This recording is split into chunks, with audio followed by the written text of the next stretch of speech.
It all began in a cold, dark shed in the middle of the night. It was nearly 3 a.m.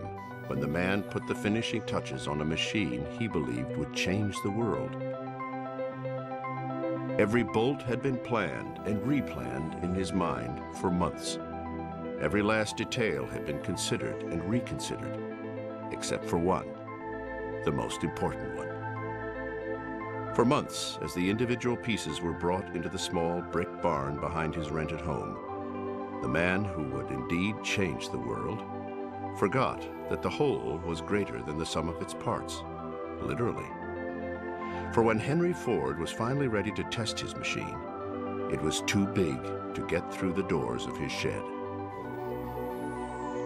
In a fashion typical to Americans, who since the earliest days have been defined by a certain brash, impatient character, Henry Ford grabbed a sledgehammer and beat the walls down to get his soon-to-be famous device on the road.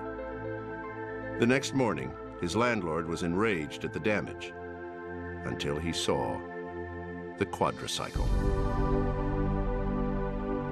Indeed, in that one moment of invention and exuberance, one can come to understand a broader truth that has been the hallmark of the American character for generations. We are a nation of dreamers and doers, a nation of bravado and delivery, a nation defined by a can-do spirit that has at once inspired and confounded the rest of the world. Throughout the 100-plus years of the Ford Motor Company, and indeed the American automobile industry, we can read many storylines that point to the essence of what America is all about. One can find all the drama and excitement, all the triumph and success that have made us who we are today. This is the story not just of an American company, but rather it is the story of an institution that continues to redefine the world in the 21st century.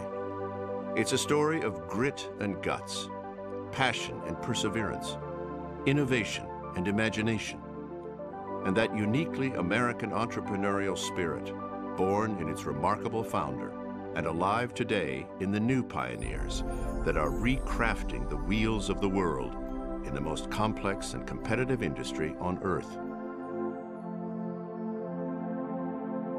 This is the story of Ford, the man, the company, and importantly, a band of revolutionaries that are betting it all, defying all the odds, and in doing so, are not only leading an historic, proud, and critically important American industry through unprecedented economic turmoil, but are reestablishing American automotive leadership and reinventing the world's automobiles for the 21st century.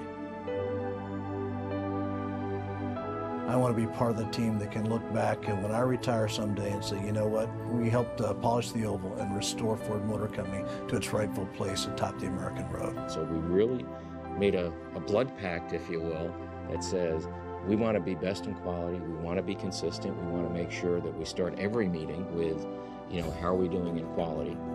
And I think that the one thing that will separate the winners from the losers is how well you execute and how well you stay focused on the customer.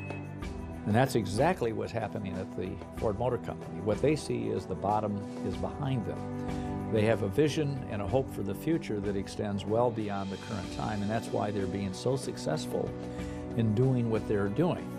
Ford is in a whole nother game because they have the outside guy, and he came in like a freight train from Kansas, like the Sunshine Express. When he walked in the door, he knew where he was going, and he took everyone with him, and it is absolutely infectious. This is a very exciting time for Ford and everybody associated with Ford because of the success we're having implementing this new compelling vision for Ford. Of one Ford, a complete family of vehicles, cars, utilities, and trucks, small, medium, and large, being best in class in quality, fuel efficiency, safety, and the very best value. It is an exciting time for everybody. They know they're associated with a company that's making the finest cars and trucks in the world right now.